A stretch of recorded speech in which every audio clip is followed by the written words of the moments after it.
All right. Welcome, everybody. Welcome to Christian Challenge. It's good to be with you guys tonight. My name is Jim Woods, and so grateful for you just choosing to come and spend your Thursday evening with us, whether this is your first time here or if you've been coming for a long time. I'm excited. So I'm excited to talk with you guys tonight.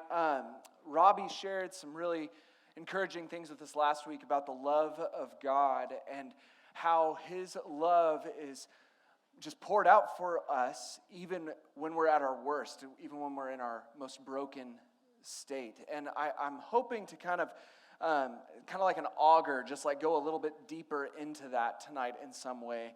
And let's see how his love compels us to turn away from things and turn towards him. I love just the love of God because of just how strong and compelling and powerful it is to overcome all sorts of issues. And to kind of examine some of this tonight, we're going to be reading a story from the Bible that's found in Luke chapter 10, in the Gospel of Luke. So you guys can go ahead and turn there. I'll also have it on the screen as well. But before we read this story, I want to ask you guys a question. I want you to think about something. Maybe it might be helpful to write it down if you've got something to write with. And I want you to think about this. What are the various things that you are currently committed to? What are you committed to right now? And I mean, this could be like formal commitments. So I would imagine most of you are students. So you're committed to your classes and your schoolwork. Many of you probably are committed to a job, some way of making money in some way, shape, or form. You might be committed to a life group or an intramural team or some other club, or you might have many less formal commitments. And just go ahead and, even as I'm talking, just kind of make a list, in your mind or on a piece of paper. What are the things you're committed to? You might have less formal commitments. You might be committed to a TV show. I know Mandalorian dropped a new season last night, so you might be committed to watching Mandalorian. You might be committed to another show or movie series. Maybe you're committed to going fishing every Saturday, or you're committed to hunting, or you might be committed to certain video games or things like that, or maybe reading a good book and you're just like, well, I'm 3/4 of the way into it. Now I'm committed. I'm in it. I've got to finish this. Or man, I imagine this list could start to get pretty long, especially if you start thinking about the relationships, the people you're committed to, the friends, the family members. Maybe you have a significant other in your life. Or, there's all sorts. Maybe you're committed to checking your email regularly. Or you have a commitment to your phone every time it buzzes to pick it up and look at it. I mean, so I did this exercise earlier this week for no joke, 3 minutes. Without skipping a beat, I came up with at least 30 things, and I was just like, okay, this is ridiculous. I'm sure I'm committed to hundreds of things, right? And you are too, right? We're very committed people in so many ways. And I think this idea about being committed to something is pretty interesting. I want you to think about this for a second. What you are committed to is what you will pay attention to. And what you pay attention to over time begins to shape you. You ever thought about this? The things that you're committed to, you pay attention to them, and over time they begin to shape you, who you are. I mean, think about the things on your list right now. You pay attention to them, you focus on them. As you do them, gradually you become the kind of person who's wrapped up in these things. So back in college, I was really into rock climbing. I worked at the K-State Rock Wall. Anybody go there and rock climb every so often? Yeah, it's an awesome place. So and I worked there. I had a job there, and man, I was totally committed. I bought the gear. I was learning routes. I was learning techniques.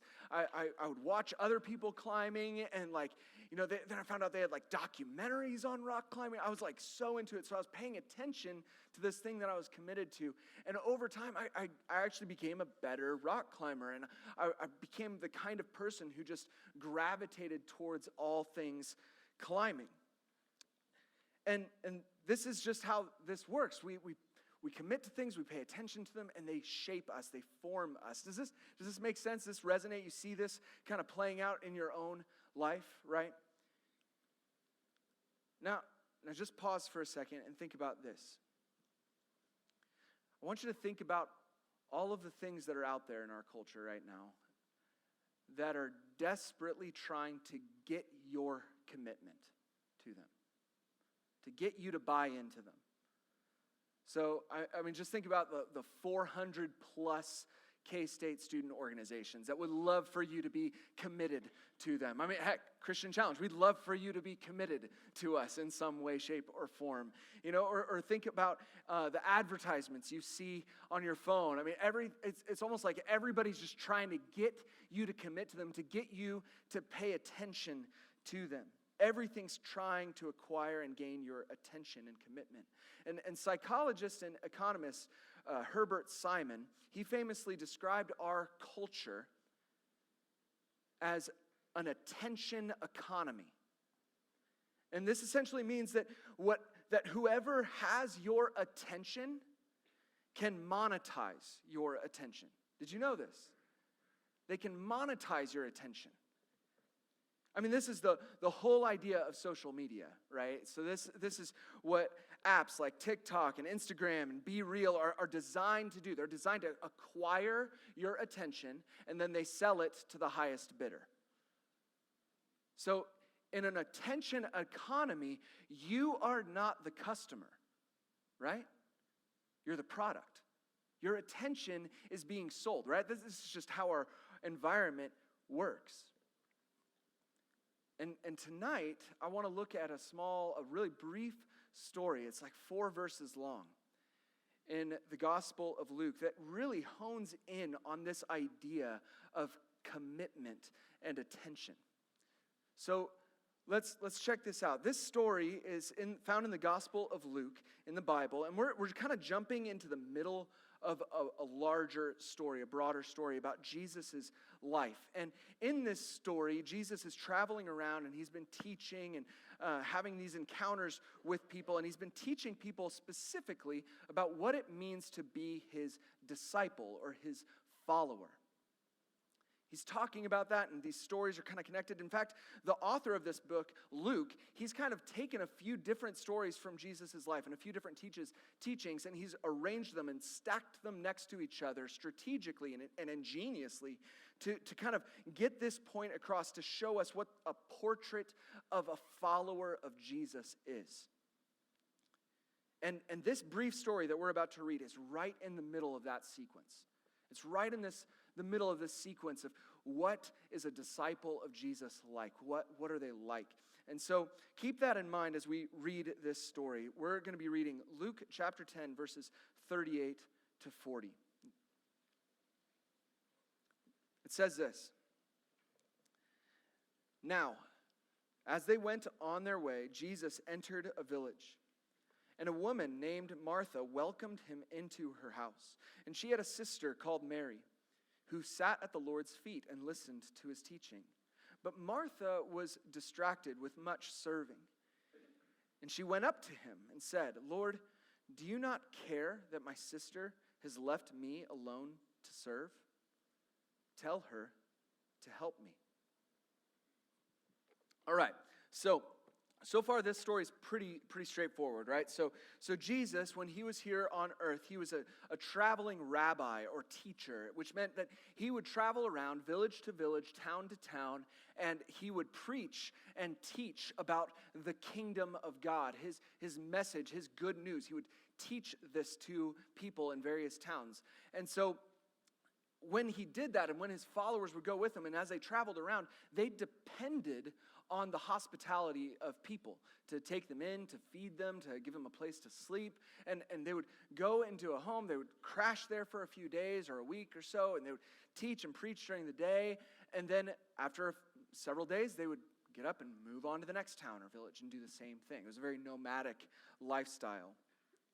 And so in this story, Jesus and his followers have just arrived at a village where a woman named Martha has welcomed Jesus into her home. And Martha immediately gets busy with the business of hosting Jesus and whoever else is with him. And now up here is a picture of just a typical first century AD home. And what you'll notice is that it's basically one room. Okay, and this room was just kind of a multi-purpose room. They would sleep in this room. They would cook in this room. They would have their conversations. This was just kind of the main space where just about everything would happen. And it's possible that Martha's home was larger. If she was inviting Jesus into his home with his followers, it could have been a larger space than this. But it's also possible not. That this was about what Jesus was walking into. And so just imagine this. Martha has welcomed Jesus and his followers into her home, and she's cleaning, she's cooking, she's preparing the space. And Martha has a sister named Mary, and Mary seems to be kind of shirking her responsibilities here. She's just kind of sitting and talking with Jesus, listening to Jesus. And this could be maybe a bit frustrating. It is frustrating for Martha. And we know from other accounts of Jesus' life in another gospel that Jesus had a relationship with this family, that he had a friendship with them. And it's unclear in this story if this is at the beginning or towards the end or kind of where this lands in terms of them getting to connect and know each other. But for a couple of different reasons, I'm inclined to think that this is happening kind of well into their friendship with each other, and that Martha and Mary were already committed to following Jesus and his teaching, and that this story is kind of right in the middle or towards the end of that. I mean, just think about Martha's comments here. In my opinion, I think they'd be pretty bold and awkward if they had just met Jesus, right? Be a little bit odd. I mean, just think for a second. Okay, how many of you have ever had sibling drama in your life, right? Anybody? Yeah, I didn't think it'd be very many of you, And so, I mean, yeah, just about any of you that have siblings have probably kind of grinded and just struggled in relationship with them in some way. And I want you to imagine a situation here for me. Just kind of put yourself in Martha's shoes for a minute. So just imagine you're at your home, and you're planning to have lunch with your brother or your sister. And it's about 10 minutes out from when you guys decided that you were going to do this. And you get a text from your sibling. And that text says, hey, crazy set of circumstances, but I just found out that this guy is coming over for lunch in a little bit. So, crazy, right? Okay. And you've never met the guy before. You've never met Coach Tang before, but in a little bit, he's coming over for sandwiches, okay? And you gotta figure this out. And so you start going kind of crazy. You're frantically cleaning up your home. You're peeling the dirty laundry off of your couch. You're praying that somewhere in the house you have a bottle of Febreze, and you're wiping down the toilet that who knows when the last time it was clean. I've been in some of your houses. I know how this works. And just in a few minutes, the moment of truth comes, and you get a knock on the door, and your sibling is there with Coach, and Tang arrives, and you guys walk in together. You do some brief interactions and introductions, and then you think okay, lunch is nowhere near ready. I got to put together this meal. I've got I didn't even finish cleaning that toilet. I better get back to work here. And here's the deal. You're still slapping mayo on the sandwiches, and your sibling is just hanging out. He's not doing much. They're just there to hang with Tang, and that's it. And it's pretty frustrating, right? I mean, you can kind of put yourself in this situation. You're like, this is kind of intense, and I'm feeling all alone right now, and what do I do? And holy smokes, but that's a reasonable feeling to have in that moment, but it's highly, highly doubtful, at least in my mind, it's highly doubtful that you would go into the living room and you would say, excuse me, Jerome, I'm busting my butt in the kitchen right now. Could you please tell my brother to drop and give you 10 and then get in the kitchen and give me a hand here? That's a pretty unlikely thing to involve someone like him in your sibling drama. in that moment. That would be pretty awkward, right? I mean, it would be almost ridiculous. And that's definitely not what's happening in this scene with Mary and Martha and Jesus. Martha's comments to Jesus make the most sense if they are happening in the context of a friendship, of a quality relationship. And that's going to be pretty important. This friendship is going to be pretty important as we read on in this story. And so Martha just went to her friend, the teacher, Jesus. And she boldly says to him, "Lord, do you not care that my sister has left me to serve alone? Tell her to help me. Tell her then to help me." And here's Jesus' response. But the Lord answered her, "Martha, Martha, you are anxious and troubled about many things, but one thing is necessary. Mary has chosen the good portion, which will not be taken away from her." And earlier, we were told in this story that Martha was distracted with much serving. We were told about her behavior. But Jesus, you see, in his comments, he's looking beneath the surface level behavior, and he sees into Martha's heart. And he tells her what he sees. He tells her that she isn't just distracted and serving, but that she is anxious and troubled. She's troubled about many things. Often when people look at this story, the immediate image that comes to mind is Martha just being in a hurry and stressed and busy in that moment. And we observe the things that she is doing, the behavior. But we aren't focused on what Jesus is focused on, her heart.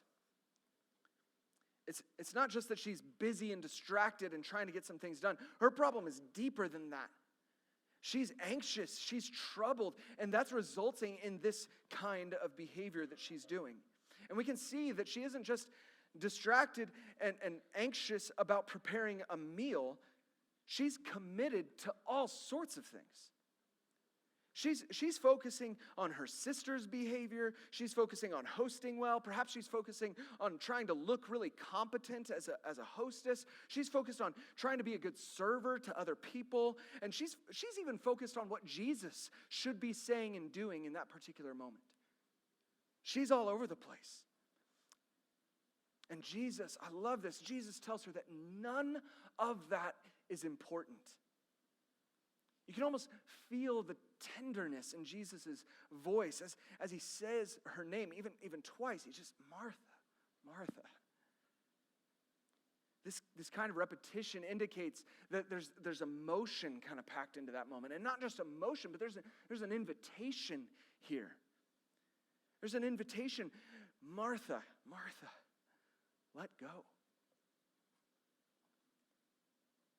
Loosen your grip on how you want things to go, on how you want others to act, on having an ideal arrangement.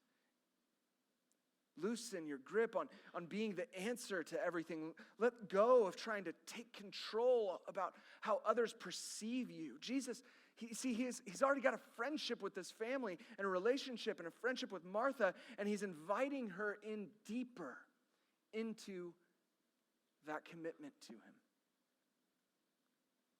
He tells Martha that she's anxious, she's worried about many things, but only one thing is needed.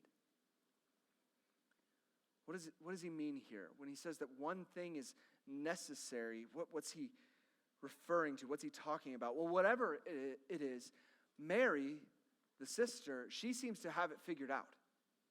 Because Jesus points to her and says, Mary has chosen this one thing. So let's look at Mary in this scene. We have very little information about Mary or what she's doing or saying in this moment. Just about half of a sentence here. Verse 39, it says, "And she," that's Martha, "had a sister called Mary, who sat at the Lord's feet and listened to his teaching." Mary has done something so subtle here, but it's so significant. So don't miss this, okay? Zero in on this. Remember, Jesus just said that one thing is necessary, and he's pointing to Mary as the example. So we don't want to just glaze over this and miss this thing. So this phrase, this idea of Mary is sitting at the Lord's feet, it actually has kind of two meanings, okay? The first meaning is fairly clear. It probably means that she is literally sitting down near his feet. Now, this is why they pay me the big bucks, so I can make those kinds of observations for you guys. But there's also another meaning here in this phrase. This phrase also means that she has chosen to be and has been chosen to be a disciple of Jesus. This phrase of sitting at someone's feet, that's a phrase that gets used during this culture and in this time of somebody who has apprenticed themselves and put themselves under the authority of somebody else and the teaching of someone else. She is submitted herself and is a disciple of Jesus. Think about what Mary's doing here. She has committed to being in his presence and becoming like him. And because she has made that commitment, she's locked in. She is giving him her undivided attention. To his presence. She's paying attention to the very space, the presence of Jesus. And gradually she is being shaped by the presence of Jesus. She's prioritizing this above all else. Nothing else matters to her but being in his presence. It's the deepest longing of her heart. It's her sole desire. I just want to be closer to his presence, closer to his heart, closer to his love, closer than the very air that she's breathing. She wants to be in his space. She wants to be in his presence, in the very presence of Jesus. And Jesus looks at that. And he points at it and he says, that's the one thing that is necessary. This is the most important commitment that can possibly be made. This is the most essential thing, the presence of Jesus. Why would she do this? I mean, this is the invitation of Jesus to all of us. I mean, just think back to the story. Where this story is landing in the book of Luke, the Gospel of Luke. This is in the middle of a section where Luke is trying to communicate to us by showing us these stories and teachings of Jesus. What's a true disciple look like? He's setting Mary up as this ideal disciple, and she is simply sitting at his feet and enjoying and delighting in the presence of Jesus. Why? Why did she commit to this? Listen to me. She did this because the presence of Jesus is the most satisfying, sustaining, and life-giving source that we can find here. It is the most precious and full of love and joy kind of commitment that can possibly be made. It's not just a commitment for commitment's sake. It's a commitment that leads to love and joy and satisfaction and rest. Why go anywhere else? Mary is convinced of it. Think back to your list of commitments. I mean, these things are probably, for the most part, not like evil or wrong things, but just ask yourself this: do these things, do they deepen your commitment to the presence of Jesus, or do they serve as a distraction that pulls you away from valuing and paying attention to him? I mean, according to the Bible, Jesus is alive, and he is present with us even now through his Holy Spirit. He's here. His presence is with us. He's in this very room, and he wants us to experience the same love and joy and satisfaction that Mary felt sitting at his feet. Our culture, this attention economy that we live in, the very air we breathe is trying to pull us away from the presence of Jesus. But Jesus is inviting us and saying, come closer, come deeper. This is where life is found. This is everything. Come closer. This idea of being deeply devoted and committed supremely to one thing, like Jesus said, it's used elsewhere in the Bible as well. It's significant. In the Bible's book of poetry, the book of Psalms, there's a psalm written by a man named David, who is called a man after God's own heart. And this psalm, Psalm 27, he writes this. He says, "One thing I ask of the Lord. This is what I seek, that I may dwell in the house of the Lord all the days of my life,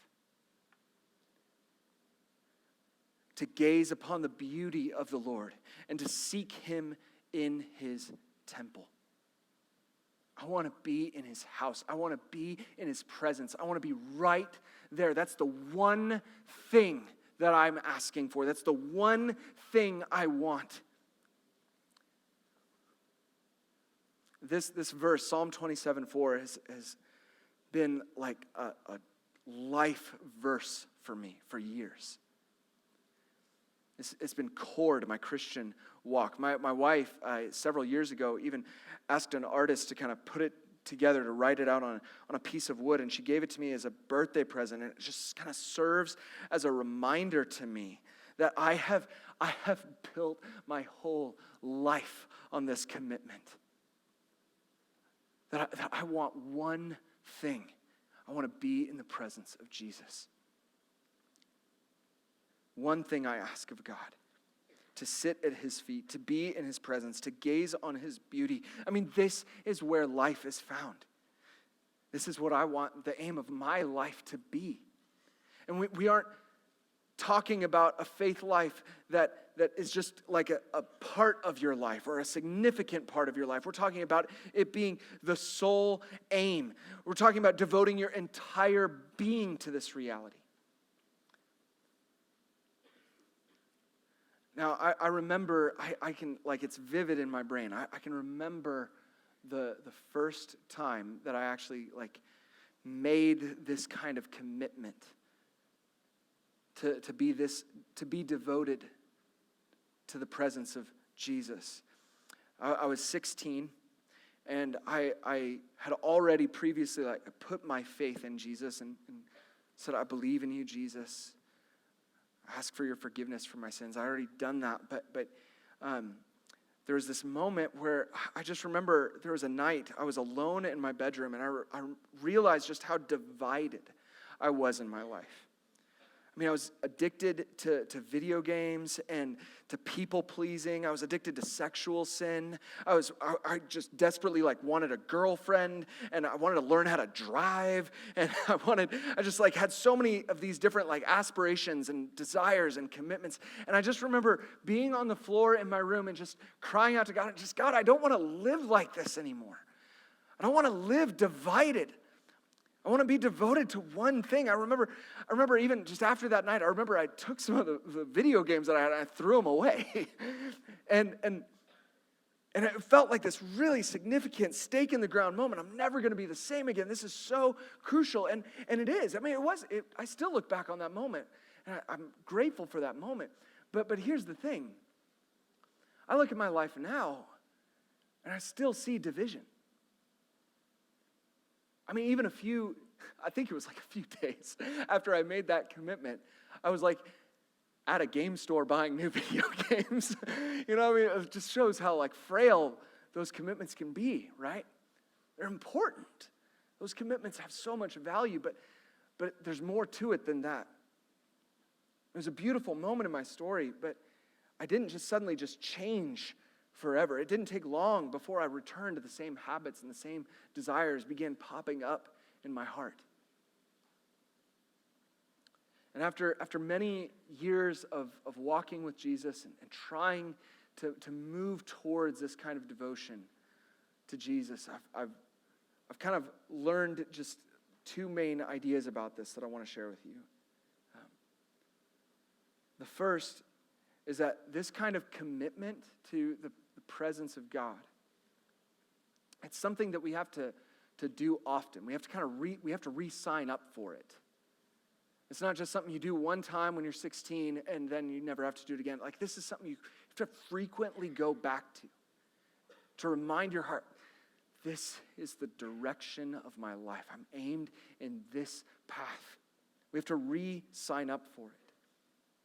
And the second idea is this, that we have to determine not only to live like this for the rest of our life, we have to determine to take the next step towards it.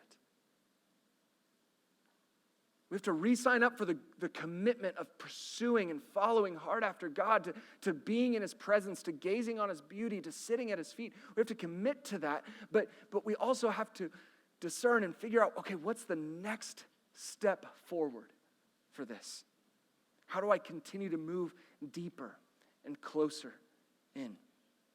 And here's kind of what I mean by this. I mean, this is just like my personality. Like, anytime I notice something in my life that needs a change, there's something wrong in my life, I jump to the craziest, most radical decisions possible. Okay, I don't know, maybe some of you can relate to this. I'll give you an example. So a couple of months ago, I was just getting ready in the morning, got out of the shower, and I stepped on the scale, and I realized I weigh more now than I ever have before in my life. I mean, it wasn't a significant amount, but it freaked me out. I was like, oh my gosh, what am I doing? What's my life becoming? I turned 30 and this is where I am. What's happening? And I was kind of freaking out a little bit. And so instantly I pull up a note on my phone and I just start listing things out. Okay, all right, no more sweets. Waking up at 5:30 every single morning, going to go for a run.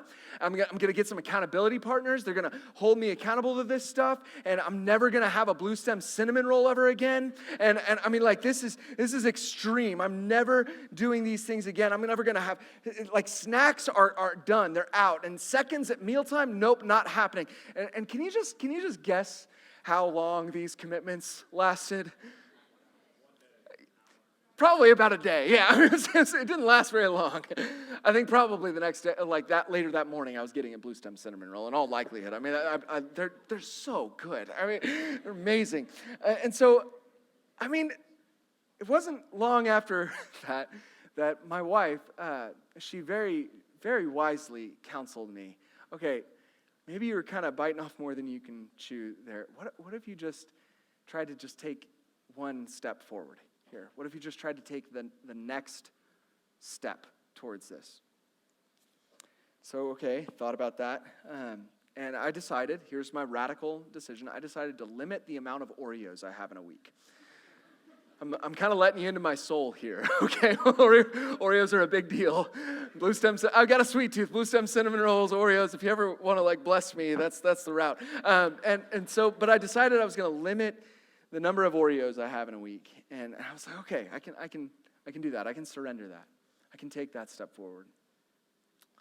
And then later, I can take the next step forward and the next step forward. I can move towards this. It's not enough to just have the grand vision in front of you. You've got to be able to make it practical, make it real, and just take the next step forward and then the next one. A little bit ago, we pointed out the fact that we are all committed to a whole slew of things, a variety of things. And I would imagine, like we said earlier, that many of these commitments are not wrong or evil. And when I talk about being fully committed and devoted to one thing, to following Jesus and seeking His presence above all else, what I'm not saying is this. I'm not saying that you all need to drop out of school, quit your jobs, throw away all your things, go hide in a room, pray, read your Bible, and listen to worship music all day, every day for the rest of your life. That's not what I'm saying.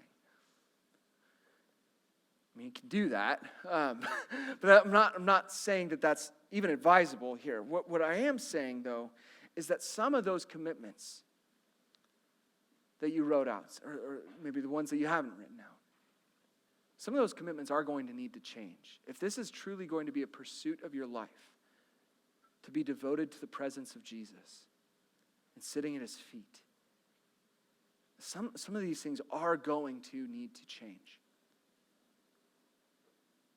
It may mean stopping some things. It may mean reordering something else. It may mean changing how we engage in certain things. I mean, there might be certain things that are not bad and evil in and of themselves that you need to get rid of entirely in your life. Because they're not filling your heart with joy and moving you towards the presence of Christ, but they're actually filling your heart with anxiety and troubles, like Martha. They're moving you the opposite direction. And you need to just stop messing around. And maybe there's like an app or something on your phone that you need to just delete. And you need to be done with it. Maybe there's something you need to literally get rid of. Put it in the car, take it to Goodwill, and be done with it. I have no idea what these things are, but you guys know. You know what your commitments are. And you know what priority they take in your heart. There may be other things that you just, frankly, you just need to loosen your grip on them. You need to change the way you're engaging with them. Do them less often or take them less seriously. And I mean, God has filled this world with so many good gifts, so many wonderful things. And they're to be enjoyed and received with glad hearts and thankful hearts.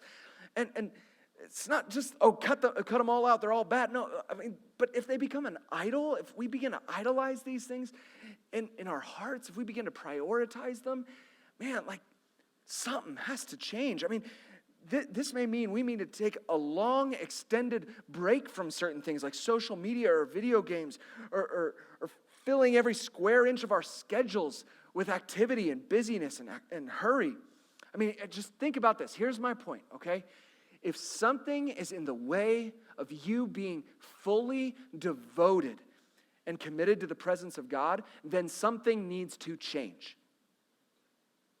And what that change is exactly, that's going to take all kinds of different shapes and forms. But something has to change. Now, like I said, this process of being committed like Mary to one thing, it's an ongoing process. It's not just like a one-time decision and that's it. It takes time. I mean, I'm still working on this in my own life, like I mentioned earlier. I still have division in my heart. There's still steps I need to be taking forward. People that have been walking with Jesus way longer than me are still working on this.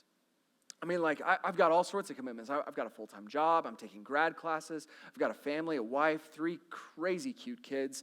I love nerdy stuff. I'm really into nerdy things and Star Wars, Lord of the Rings. I love these things. I've got hobbies. I've got friends. I've got all these commitments in my life. And I'm still trying to figure out how to engage all of them while having a heart that is devoted fully to Christ, devoted to seeking his presence, like David did in the Psalms, like Mary did. And what we're talking about here, this kind of moving towards this commitment, it's intense. Yes, it's a high level of commitment, but at the same time, it's going to play itself out in some pretty ordinary kinds of ways. And so here's just a couple of things I want you to consider tonight. Okay. First, will you intentionally determine in your heart to become wholly devoted to sitting at Jesus' feet and drawing closer to his presence? Will you? Now, let me spell this out even more clearly. This is something that if you've been following Jesus for a while, maybe you put your faith in him maybe many years ago. But frankly, it's like an 70 or 80% commitment. Maybe you've got areas of your life that are kind of quarantined off from Jesus.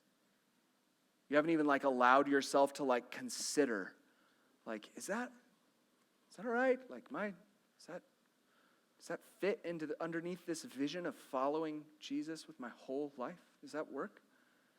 Maybe I should give that some reflection. Maybe you've got things that you're kind of keeping on guard. And this question is for you. Will you determine in your heart to pursue this? Will you determine to become wholly devoted to sitting at Jesus' feet and drawing closer to his presence? And maybe you're in here, and maybe you're still checking this whole thing out. You're still trying to figure out what this whole Jesus thing is and if it's for you or not. And man, I'm pumped that you're even in this room right now. I mean, I think this is a great space to explore those very questions. But I also want you to hear the invitation of Jesus. He's inviting you to satisfying, sustaining life. He's inviting you to deep love and joy, to experiencing renewed identity and value. And he says, just come close to my presence. And you know what works best? It works best if you let everything else go. Come real close. And then you can just soak in this. And that invitation is for you if you've never considered the invitation of Jesus. I seriously do. I want to ask you,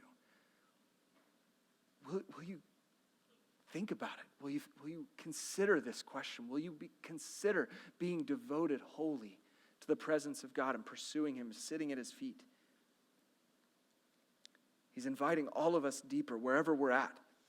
And the next thing I want you to consider is this. That's kind of the grand vision, the first part. But the next idea is this. What area in your life needs change? What area in your life needs a change in it to allow you to become more wholly, fully devoted to God's presence? I mean, you might not even right now, you might not even know what that change is specifically, but you might know the area of your life that needs a change. I mean, maybe for you, you're like, okay, this one's easy. I know my commitment to sports and my commitment to Jesus, man, they are way out of whack right now. And I know something has to change. And I'm not here to tell you exactly what you need to do. I think that you need to walk through that with Jesus in prayer. I think you need to get some people that know you well and to come around you and help you think through that. But I want you to identify the area in your life that needs a change in order to free you up. I'm not talking about sacrifice for the sake of sacrifice. I'm talking about freeing you up to be devoted to a perfect love, to the presence of Christ. Maybe you know exactly what you need to give up. Maybe you know exactly what the decision needs to look like. Maybe you know right now, I need to delete Instagram on my phone because I am way